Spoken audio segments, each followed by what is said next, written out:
Okay, so we got some money here, and we're at the Bitcoin ATM. All you got to do is just research a Bitcoin ATM on Google, and right now I'm just getting some Ethereum again.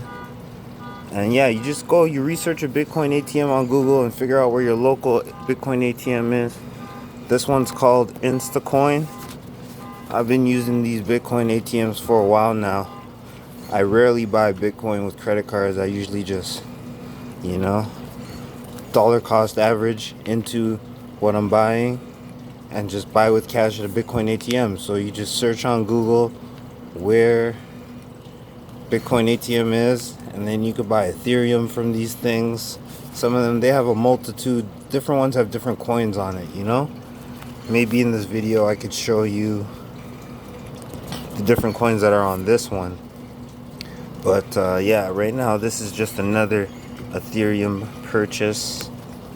I got about $1,000 Canadian here that we're converting into some Ethereum for some gas fees on the on Uniswap, so that when the time comes and the tokens that I mentioned go up in price, I could sell really quickly because I'll have my Ethereum ready and I have my plan ready.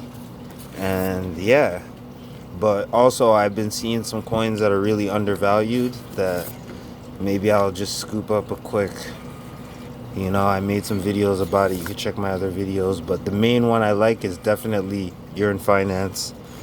So just to convert my Canadian money to Yearn Finance is something that I'm interested in.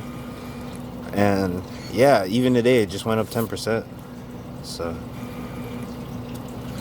but yeah, between Yearn Finance and Uni Dexbot, both of those are things that I'm looking into getting.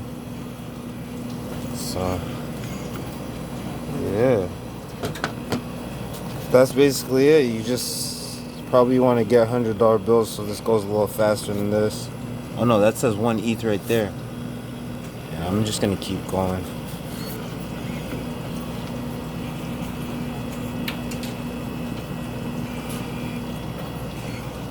Basically, my whole philosophy is that Ethereum goes up in value more than Canadian dollars.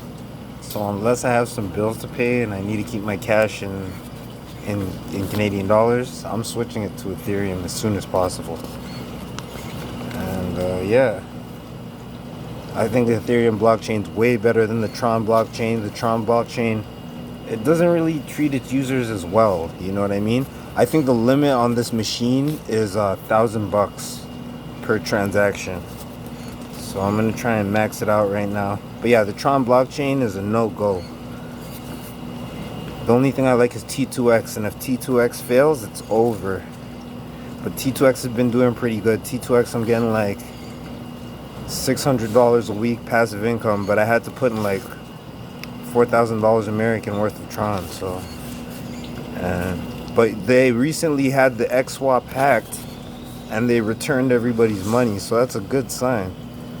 And they fixed it, and the XSwap's back going, so that's a win for the T2X. But besides T2X, I would not recommend anything on the Tron blockchain. But definitely Ethereum. See, look, look. It says 880 Canadian dollars is the is the limit. So yeah, so if you like these type of videos, like, comment, subscribe, click the notification bell, and I'll see you in the next video. Well, hold on a second. Okay, they got these different coins here. They got Bitcoin, they got Ethereum, they got Litecoin, and then they got some stable coins.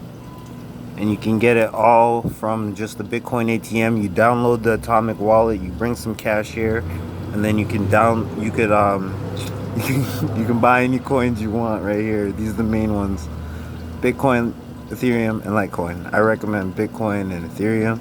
And then maybe this one, DAI, is a good stable coin for yield farming. Okay, like, comment, subscribe. See you in the next video.